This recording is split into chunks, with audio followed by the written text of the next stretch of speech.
사역의 말씀 다이제스트 새신자들을 위한 말씀 새신자 레슨 6 기도 이번 장에서는 기도와 관련한 21가지 요점을 간략히 살펴보기로 하자. 기도의 의의 기도의 의의는 우리의 영 안에서 하나님을 접촉하고 하나님 자신을 흡수하는 것이다. 기도는 사람의 영이 하나님의 영을 접촉하여 사람이 하나님을 흡수하는 것이다. 그러므로 기도의 의의는 하나님께 어떤 것을 구하는 데 있지 않고 하나님을 접촉하고 흡수하는 데 있다. 기도하기 위한 기관 사람은 무엇을 하든 합당한 기관을 사용해야 한다. 보기 위해서는 눈이 필요하고 듣기 위해서는 귀가 필요하다. 이와 마찬가지로 기도하기 위해서는 합당한 기관을 사용해야 한다. 기도하기 위한 기관은 사람의 영이다.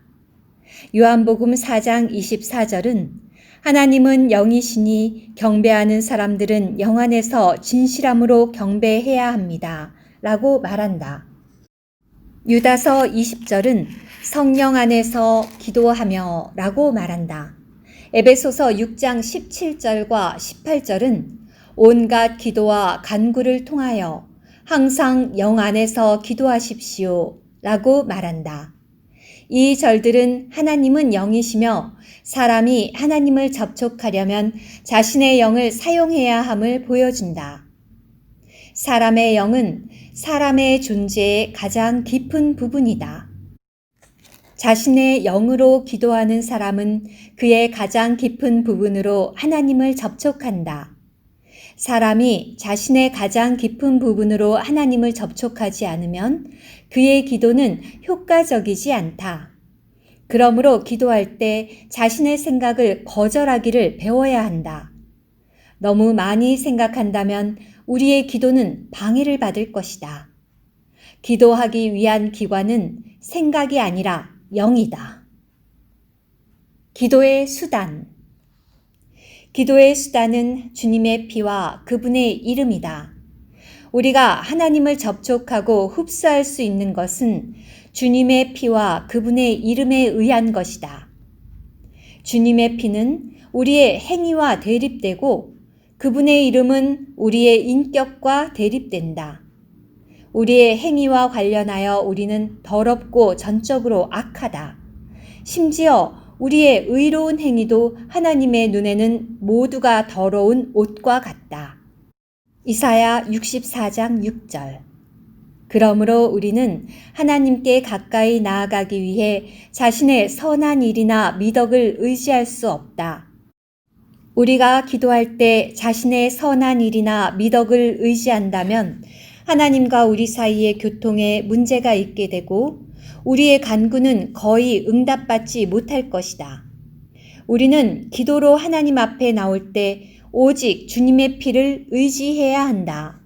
주님의 피는 하나님 앞에서 우리를 우리의 죄들에서 구속했고 하나님의 의로운 요구를 이루었으며 우리를 위해 더 좋은 것을 말한다. 히브리서 10장 19절은 우리가 예수님의 피로 말미암아 담대하게 지성소에 들어가게 되었다고 말한다. 기도할 때 우리는 주님의 피를 의지해야 한다. 우리는 기도로 하나님 앞에 나올 때 자신을 의지할 수 없다. 우리의 존재는 하나님께 받아들여지지 않기 때문이다. 우리는 반드시 주님의 이름을 의지해야 한다. 주님은 제자들을 떠나시기 전에 요한복음 14장부터 16장까지 해서 우리가 무엇이든지 그분의 이름 안에서 구하면 이루어 주시겠다고 말씀하셨다. 주님의 이름으로 기도하는 것은 주님의 이름 안에서 기도하는 것, 곧 주님의 인격 안에서 기도하는 것이다. 이것은 주님으로 옷 입혀짐으로써 기도하는 것이다. 이렇게 할 때 주님 자신께서 하나님 앞에 나아가시어 기도하는 것과 마찬가지가 된다. 이러한 기도는 하나님께 받아들여진다. 무엇을 따라 기도하는가? 우리의 기도는 우리의 내적 느낌을 따른 것이어야 한다. 우리는 하나님 앞에 나올 때 내적 느낌을 따라 기도하는 것을 반드시 배워야 한다. 결코 이전에 결정한 것을 따르거나 아니면 자신의 생각을 따라 기도해서는 안 된다. 자신이 결정한 것을 제쳐놓고 자신의 생각을 잊어버리고 진실한 마음으로 자신의 영을 열어서 하나님께 가까이 나아간다면 분명 내적인 느낌이 있을 것이다. 우리는 이 느낌을 따라 기도해야 한다. 이 느낌이 우리에게 눈물을 흘리라고 하면 눈물을 흘려야 한다. 이 느낌이 우리에게 기뻐하라고 하면 기뻐해야 한다. 이 느낌이 우리에게 찬양하라고 하면 찬양해야 한다.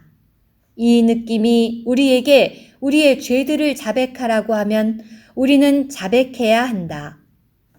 우리는 내적인 느낌을 따라야 하며 그것을 따라 기도해야 한다. 기도하는데 장애가 없음. 기도하는데 장애가 없으려면 거리낌 없는 양심이 요구된다. 일단 우리의 양심에 거리낌이나 유죄 판결이 있으면 우리의 기도는 즉시 방해를 받을 것이다. 왜냐하면 기도하기 위해서는 영이 필요한데 영의 가장 중요한 부분이 바로 양심이기 때문이다. 우리의 양심에 유죄 판결이나 거리낌이 있다면 우리의 영은 무너질 것이고 우리는 기도할 수 없을 것이다. 양심의 거리낌과 유죄 판결은 우리와 하나님 사이의 장벽이며 우리가 기도하는 것을 막는다. 그러므로 기도하는 데 장애가 없으려면 우리는 반드시 우리의 양심을 처리하여 양심의 거리낌과 유죄 판결이 없게 해야 한다. 거리낌 없는 양심을 가질 수 있는 유일한 길은 예수님의 보배로운 피로 깨끗하게 되는 것이다. 히브리서 10장 22절은 우리의 마음은 그리스도의 피가 뿌려져 악한 양심에서 떠났고 지성소로 나아갑시다 라고 말한다. 그러므로 우리는 보배로운 피로써 기도해야 한다. 즉 예수님의 보배로운 피가 없다면 우리의 양심은 항상 우리를 비난하고 유죄 판결하여 우리가 자신의 허물들을 의식하게 하고 하나님께 담대히 나아가지 못하게 할 것이다. 그러나 주님의 보배로운 피를 의지하고 적용할 때마다 우리의 양심 안의 거리낌과 유죄 판결은 제거되고 기도하는데 전혀 장애가 없게 된다. 그러므로 항상 우리의 양심에 거리낌이 없어야 한다. 우리의 양심에 죄의 느낌, 비난의 느낌, 거리낌이 있을 때마다 우리는 즉시 하나님 앞에 우리의 죄들을 자백하고 주님의 피로 깨끗하게 되어야 한다. 기도를 위해 죄들을 처리함. 기도를 위한 처리는 죄들의 자백이다. 기도하는 방법을 아는 사람은 기도 시간의 상당 부분을 죄들을 자백하는 데 사용한다. 이것은 우리가 하나님 앞에 나아갈 때 우리의 존재에 안팎으로 많은 문제가 있기 때문이다. 우리가 진실한 마음과 열린 영으로 하나님께 가까이 갈 때 그분은 빛으로서 우리 안을 비출 것이다. 우리는 그분께서 우리 안을 비추시며 자아의 본 모습과 우리의 실지 상태를 폭로하실 때 죄들을 자백해야 한다. 이렇게 죄들을 자백한 후에 우리는 종종 또 다른 것을 감지한다. 주님께서 우리 안을 비추실 때 우리는 기도의 처음 부분을 다만 우리의 죄들을 자백하는 데 사용하게 될지 모른다. 우리가 하나님의 빛 안에서 죄들을 자백하여 처리하는 대신에 그분 앞으로 성급히 나아가서 갑자기 여러 가지 것들을 구한다면 우리의 기도는 하나님을 만지지 못할 것이다. 여전히 장벽이 있기 때문이다. 그러한 기도와 간구는 허공을 치는 것과 같다. 그러므로 우리는 기도로서 하나님 앞에 나아갈 때 반드시 진실한 마음과 열린 영이 있어야 한다. 우리는 주님의 피를 의지하고 주님께서 우리 안을 비추시도록 허락해 드려야 한다. 그러고 나서 하나님의 빛비추심과 우리의 내적인 느낌에 따라 죄들을 하나씩 자백해야 한다. 이런 종류의 자백이 기도를 위한 처리이다. 보통 좋은 기도는 자백을 통해 죄들을 처리하는 것에 뒤이어 온다. 우리가 어떻게 기도하는지를 안다면 기도로서 하나님 앞에 나아갈 때 죄들을 자백하여 처리하는 문제를 결코 소홀히 하지 않을 것이다. 구약은 이것에 대해 매우 분명한 예표 한 가지를 제시한다. 제사장이 하나님께 봉사하고 하나님을 섬기기 위해 성막에 들어갈 때는 먼저 제단을 통과해야 했다. 이것은 죄들을 처리하는 것의 예표이다. 죄인이 하나님께 가까이 가려면 제단을 통과해야 했다. 이것은 신약 시대에 우리에게도 적용된다. 기도로서 하나님께 가까이 나아갈 때 우리는 먼저 하나님의 빛비춤을 받은 후에 내적인 느낌에 따라 죄들을 하나씩 자백해야 한다. 우리 안이 투명해지고 하나님과 우리 사이의 길이 열릴 때까지 그렇게 해야 한다. 이때가 되어야 우리는 내적인 느낌에 따라 하나님께 간구할 수 있다. 그러므로 좋은 기도의 경우 항상 자백이 간구보다 먼저 온다. 기도의 말. 기도할 때 하는 말과 관련하여 우리는 많은 것을 고려해야 한다. 이것을 가볍게 여겨서는 안 된다. 일상생활에서와 다른 사람들과 맺는 관계에서도 말은 매우 중요하다.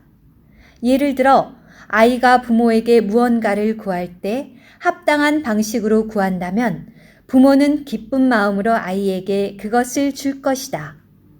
아이가 잘못된 방식으로 구한다면 부모는 그 요구를 들어줄지는 모르지만 기쁘지는 않을 것이다.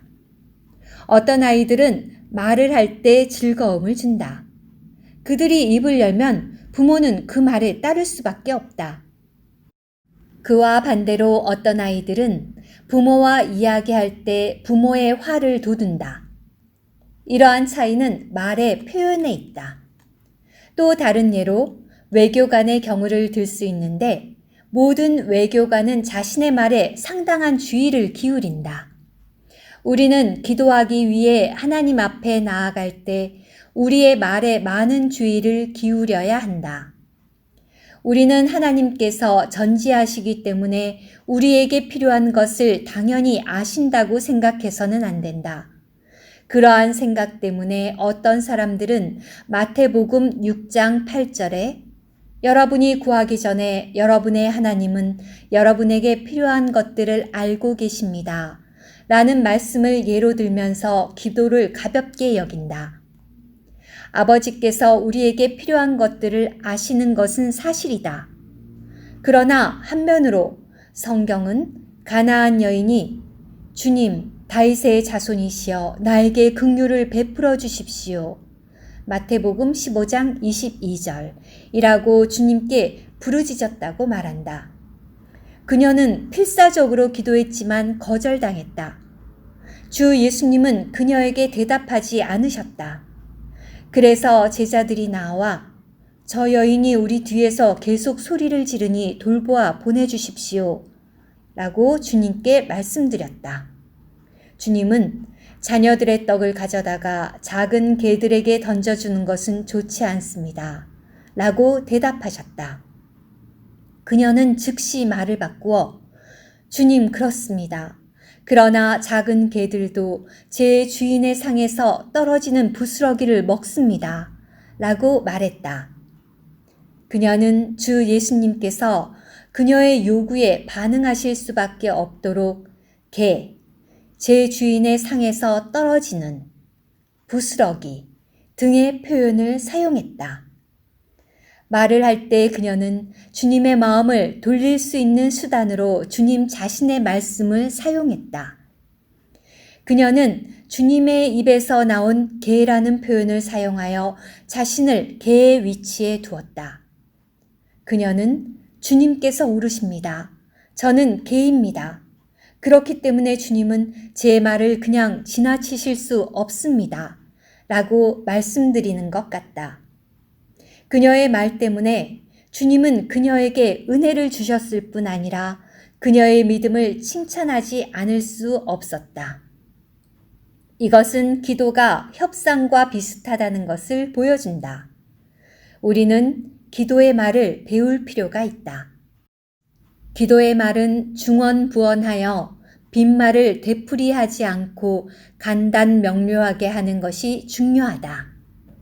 주 예수님은 기도할 때 이방인들처럼 빈말을 되풀이하지 마십시오. 마태복음 6장 7절이라고 말씀하셨다. 말을 되풀이하면 중언부언하게 된다. 우리는 기도할 때 간단명료한 말을 사용하고 불필요한 말을 삼가는 것을 배워야 한다. 들을 수 있게 기도함. 개인적으로 기도하는 시간에는 들을 수 있는 소리로 기도해야 한다. 이것은 기도의 원칙으로 볼 수 있다. 들을 수 있게 하는 기도는 우리의 생각이 옆길로 새지 않도록 해줄 것이다. 소리를 내지 않고 기도할 때 우리는 이리저리 기도하며 헤맬 수 있다. 소리를 내지 않고 기도한다면 15분을 채우기 어렵다. 소리를 내지 않는 기도는 오래 지속되지 못한다. 기도를 지속하려면 우리는 들을 수 있는 소리로 기도해야 한다. 그러나 외치거나 소리를 질러서는 안 된다. 그것은 다듬어지지 않은 것이고 우리의 기도를 손상할 수 있다. 지금 말하는 것은 개인적인 기도나 두세 명이 함께하는 기도이지 집회 중에 하는 기도는 아니다. 기도할 때의 자세.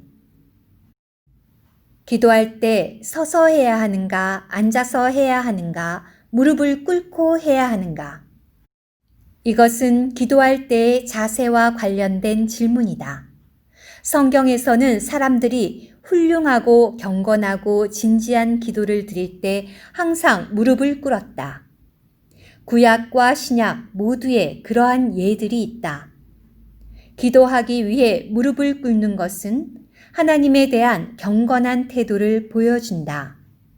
일단 무릎을 꿇으면 우리의 온 존재가 안정된다. 서 있을 때 우리의 내적 존재가 쉽게 안정되지 않는다. 앉아 있을 때는 서 있을 때보다 더 안정된다. 무릎을 꿇을 때는 앉아 있을 때보다 훨씬 더 안정된다. 그러나 누워 있는다면 우리는 내적으로 죽을 것이다. 몸이 아픈 경우를 제외하고는 누워서 기도한다면 우리의 영은 솟아오르지 못할 것이다. 그러므로 기도할 때의 자세 또한 신중하게 고려해 보아야 한다. 기도할 때 무릎을 꿇으라고 말하는 율법은 없다. 종종 우리는 어떤 환경 때문에 무릎을 꿇을 수 없다. 따라서 모든 상황에서 기도할 수 있도록 자신을 훈련해야 한다. 다른 사람들과 대화하거나 버스나 자전거를 타고 있는지에 관계없이 내적으로 기도할 수 있는 지점에 이르도록 훈련해야 한다. 말씀을 공급하는 사람들은 메시지를 전하면서 주님을 앙망하는 것을 추가적으로 훈련해야 한다. 기도의 부담. 기도로 하나님 앞에 나오는 모든 사람은 되는 대로 말하거나 공허한 말을 내뱉지 않도록 해야 한다. 그 대신에 부담과 내적 느낌에 따라 기도해야 한다. 그러나 기도의 부담이 너무 광범위하여 한 번에 8항목 내지 10항목을 다루어서는 안 된다. 어떤 사람들은 마치 책을 암송하거나 출석 체크를 하는 것처럼 기도한다. 이러한 기도는 매우 가볍다. 우리의 기도에 무게가 있으려면 부담이 너무 광범위해서는 안 된다. 좋은 기도는 많아야 3항목이나 4항목에 대한 기도이다. 가장 좋은 것은 한두 항목을 두고 기도하는 것이다. 기도할 항목이 여러 가지라면 이번에 몇 항목을 기도하고 다음번에 나머지 항목을 기도하는 것이 낫다. 이것은 5개의 상자를 나르는 것에 비유할 수 있다. 무리해서 한 번에 5상자를 모두 나르려고 한다면 상자들을 옮기지 못하고 오히려 떨어뜨릴 것이다. 먼저 2상자를 나르고 그 다음으로 2상자를 나르고 나서 마지막으로 1상자를 날라야 한다. 이런 식으로 우리는 상자를 모두 나를 수 있다. 이것이 기도하는 길이다. 기도할 때 기다림. 기도하는 모든 사람은 하나님을 기다리는 것을 배워야 한다. 기도할 때 스스로 어떤 것을 먼저 시작해서는 안 된다. 하나님 앞에 잠잠히 기다리며 우리의 기도에서 그분께서 가르치시고 시작하시기를 구해야 한다. 모든 좋은 기도는 하나님께서 시작하신 것이지 우리가 시작한 것이 아니다. 우리는 기도할 때 먼저 자신을 멈추어야 한다. 우리의 멈춤은 하나님을 기다리는 것이다. 많은 이들이 기다리는 문제에서 어려움을 겪는다. 일단 그들이 기도 가운데 모든 활동을 중단하면 그들의 생각은 더 활동적이 된다. 이 문제에서 우리에게는 많은 훈련이 필요하다. 일단 하나님 앞에 무릎을 꿇으면 우리의 온 존재가 잠잠해지고 하나님의 지시를 기다리는 정도에 이르도록 훈련해야 한다. 우리에게 하나님의 지시와 시작하심이 있을 때 안에서의 부담과 함께 부담이 담긴 말이 있을 것이다. 그때 우리는 그분의 내적인 부담에 따라 기도를 시작할 수 있다. 기도할 때 여쭈어봄. 하나님 앞에 나올 때 많은 이들은 곧바로 하나님께 무언가를 구할 뿐 결코 그분께 여쭙지 않는다. 우리는 하나님께 무언가를 구하는 것이 아니라 그분께 여쭈어야 한다. 심지어 교회를 위해 기도하고자 할 때도 먼저 주님께 주님, 제게 교회를 위해 기도해야 한다는 느낌이 있습니다. 이것이 주님의 뜻입니까? 제가 지금 이 순간 교회를 위해 기도하기를 원하십니까? 어떻게 기도해야 합니까? 라고 여쭈어야 한다. 먼저 이렇게 여쭙는 기도가 가장 좋은 기도이다. 기도할 때 여쭙는 것과 기다리는 것은 한 가지의 양면이다. 기다리는 사람은 여쭙는 사람이다. 이와 마찬가지로 여쭙는 사람은 기다리는 사람이다. 창세기 18장에서 아브라함의 기도는 매우 좋았다. 그의 기도에는 기다림의 방면이 있었다. 성경은 2 천사가 그곳을 떠나 소돔을 향하여 갔고 아브라함은 여호와 앞에 그대로 서 있었다고 말한다. 이것이 기다리는 것이다. 그는 기다리는 동안 중보기도하기 시작했다. 그는 말씀드리거나 애원하지 않았다. 그는 여쭙고 있었다. 그는 정말로 의인을 악인과 함께 멸망시키시겠습니까? 혹시 그 성에 의인 50명이 있다면 그래도 그곳을 멸망시키시겠습니까? 그 성에 있는 의인 50명을 위하여 그곳을 남겨두지 않으시겠습니까? 라고 말했다. 그는 여쭙고 있었다. 여쭙는다는 것은 하나님의 주권적인 권위를 인정하는 것, 즉 그분께서 주님이시라는 것을 인정하는 것이다. 기도하는 법을 아는 사람들은 항상 여쭙는다. 시편 기자들 중 한 명의 기도를 들어보라. 내가 여호와께 청하여 온 한 가지 그것을 구하리니 내 평생에 여호와의 집에 거주하며 여호와의 아름다움을 바라보고 그분의 성전에서 엽줍는 것이라네. 시편 27편 4절. 이 기자는 여호와의 성전에서 여쭙고 있었다. 더욱이 사무엘기를 보면 다윗의 몇몇 기도에는 여호와께 여쭙는 부분이 나온다. 무언가를 구하는 것에는 배움이 필요하지 않다. 그러나 여쭙는 것에는 상당한 배움이 요구된다. 말씀드림. 기도할 때에는 구하는 것에 더하여 말씀드리는 것이 필요하다. 말씀드린다는 것은 우리의 느낌에 대해 하나님께 말씀드리는 것이다. 구하는 것은 하나님께 요청하는 것이다. 기도에는 우리가 훈련해야 하는 이러한 다양한 방면들이 있다. 기도할 때의 믿음. 우리는 여쭙거나 말씀드리거나 심지어 구할 때도 믿음을 가지는 것을 배워야 한다. 믿음을 가지는 데서 가장 핵심적인 것은 단순해지는 것이다. 분석하지 말고 단순히 하나님의 말씀을 믿으라. 하나님의 말씀은 소중하다. 기도 후에 때로 우리 안에는 하나님께서 우리의 기도를 들으셨다고 분명하게 말해주는 성경 말씀이 있을지 모른다. 또한 명시적인 말씀이 없더라도 우리의 내적 느낌이 하나님께서 우리의 기도를 들으셨다고 말해주는 경우가 있다. 안의 부담이 해방되었음을 느낄 때, 또 요청하는 일과 관련하여 더 이상 문제가 없을 때 우리는 믿어야 한다. 분석하거나 의심하거나 염려하지 말아야 한다. 그렇게 하면 오히려 믿음만 잃게 되기 때문이다. 기도한 후에도 여전히 부담이 남아있다면 다시 기도해야 한다. 우리에게서 부담이 내려져 더 이상 남아있지 않을 때까지 우리 안에 평안이 있고 더 이상 기도할 부담이 느껴지지 않을 때까지 기도해야 한다. 그러한 상태가 되면 우리는 하나님께서 자신의 기도를 들으셨다는 것을 믿어야 한다. 우리는 단순히 하나님의 말씀과 안의 느낌을 믿는 것을 배워야 한다. 기도할 때 감사드림. 기도하는 법을 아는 사람들은 기도할 때마다 매우 많은 감사를 드린다.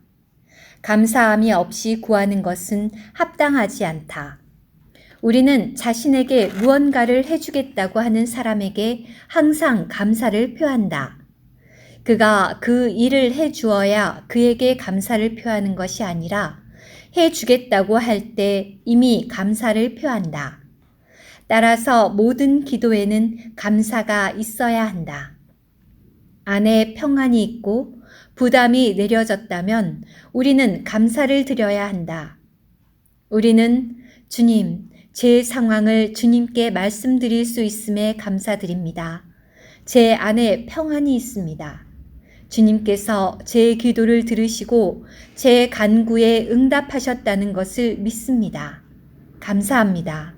라고 말씀드려야 한다. 우리가 기도한 것이 성취되는 것을 볼 때까지 기다리고 나서야 감사드리는 것이 아니다. 심지어 그것이 이루어지기 전에도 감사를 드리기 시작해야 한다. 기도하면서 안에 평안을 느낄 때마다 우리는 감사를 드려야 한다. 기도할 때 찬양함. 감사드릴 때의 강조점은 하나님의 은혜에 대해 그분께 감사드리는 것이고, 찬양할 때의 강조점은 하나님의 행하심에 대해 그분을 찬양하는 것이다.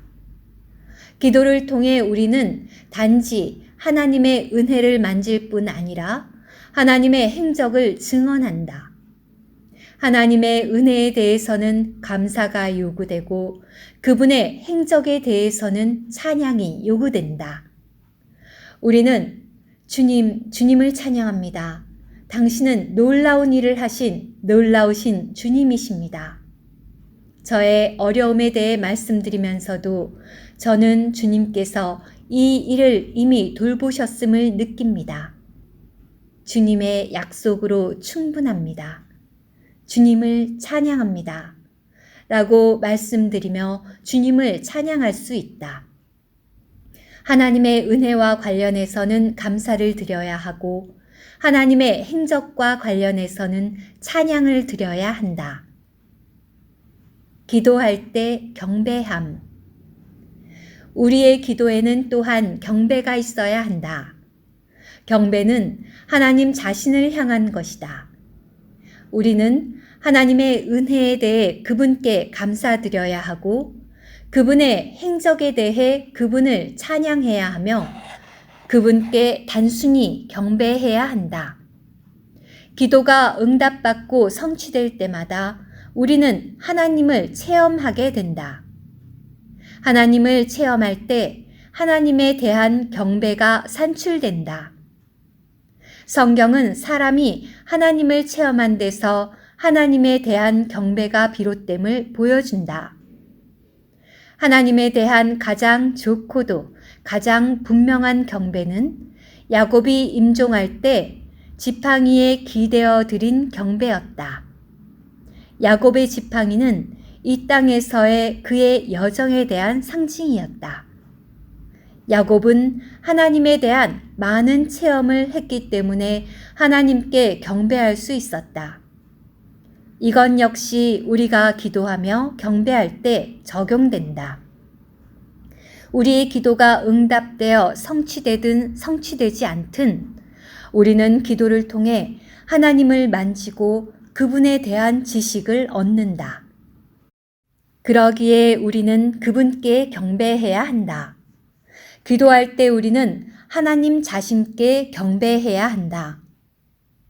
지속되는 기도. 기도 시간이 다 끝나고 우리의 영이 소진되었는데도 특정한 문제와 관련된 부담이 아직 내려지지 않았다면 일단 멈추고 그것을 계속 기도할 또 다른 기회를 기다려야 한다. 어떤 문제를 두고 거듭해서 기도하는 것은 지속되는 기도이다. 때로 어떤 문제들은 기도하자마자 성취된다.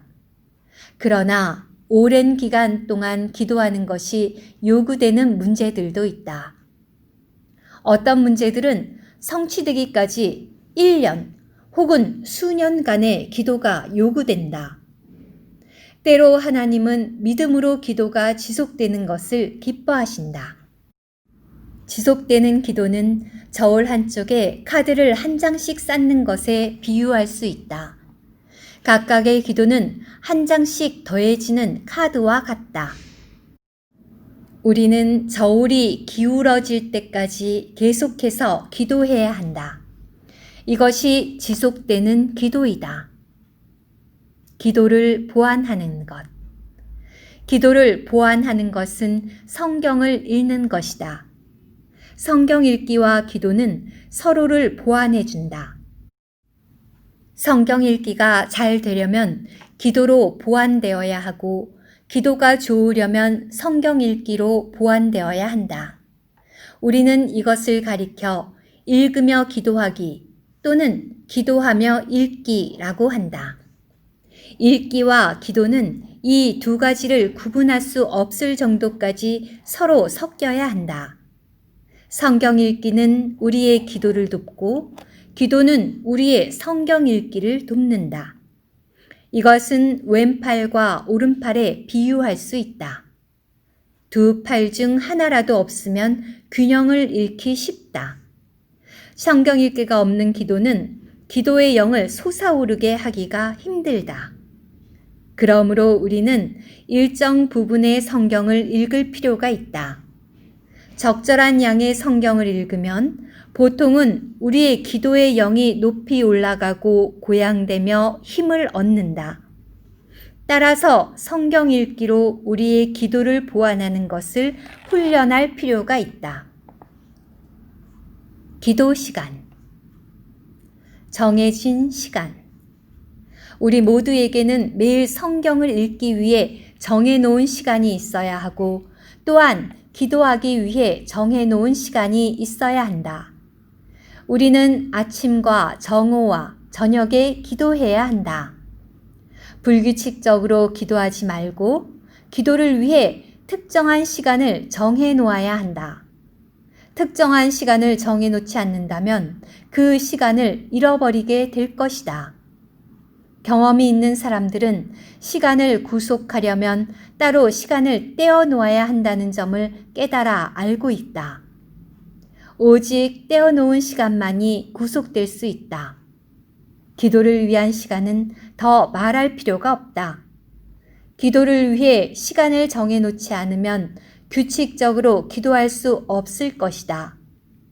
그러므로 합당한 영적 훈련을 하려면 아침에 일어나는 시간과 성경 읽는 시간과 기도하는 시간을 정해 놓아야 한다. 아침에 성경 읽기와 마찬가지로 기도하기에 가장 좋은 시간은 아침이다. 아침에는 우리 마음과 영이 여러 가지 것들로 어지럽거나 회방을 받지 않기 때문에 하나님 앞에서 잠잠할 수 있다. 우리의 영이 하나님께 열리고 그분과의 교통 안에서 만져지기도 쉽다. 더욱이 전화가 온다거나 초인종이 울린다거나 이웃이 방문한다거나 그 외에 골치 아프고 자잘한 일들이 벌어지는 다른 시간대와는 달리 아침에는 방해하는 것들이 더 적다. 하나님 앞에서 평온한 분위기 가운데 기도할 수 있는 가장 좋은 시간은 아침이다. 다른 시간에 기도함. 다윗은 시편 119편 164절에서 자신이 하루 7번 여호와를 찬양했다고 말한다. 시편 55편 17절에서는 자신이 저녁과 아침과 한낮에 하나님께 기도했다고 말한다. 다니엘은 바벨론의 포로로 있었을 때 하루에 3번 하나님 앞에서 무릎을 꿇고 기도했다. 다니엘서 6장 10절. 우리는 아침에 기도하는 것에 더하여 다른 시간에도 기도해야 한다. 너무 길지 않음. 기도 시간은 각각 20분 내지 30분이면 충분하다. 기도 시간이 너무 길면 관심이 없어지고 피곤해지며 기도를 주저하게 되는 결과로 이어지곤 한다. 특별한 부담이 있는 것이 아니라면 우리의 기도 시간은 지나치게 길지 않아야 한다. 기도의 동반자. 바람직한 기도 생활을 하려면 우리에게는 함께 기도할 동반자가 있어야 한다. 이것은 우리의 기도를 강화할 것이고 우리가 기도 생활을 지속하도록 도울 것이다. 많은 그리스도인들은 다른 이들과 함께 기도하지 않으면 기도하기가 어렵다. 특히 생각이 왔다 갔다 하는 사람들은 홀로 기도하기 위해 잠잠하게 있는 것이 어렵다. 2-3명의 다른 이들과 함께 기도할 때 생각을 집중하고 잠잠하게 있기가 더 쉬워진다. 이런 식으로 그들은 더 오랜 시간을 기도할 수 있다. 우리가 항상 홀로 기도한다면 분명 우리의 기도에는 충분한 배움이 없을 것이다. 여러 사람이 함께 기도한다면 우리의 기도에 더 많은 배움이 있을 것이다. 디모데후서 2장 22절에서 바울은 디모데에게 순수한 마음으로 주님을 부르는 사람들과 함께 추구하라고 권했다. 모든 형제자매가 자신의 개인적인 기도 시간 외에 다른 이들과 함께 기도하는 시간을 어느 정도 갖는다면 가장 좋을 것이다. 그리스도인들은 또한 기도 집회에 참석해야 한다. 기도와 관련된 많은 공과들을 기도 집회에서 배울 수 있다.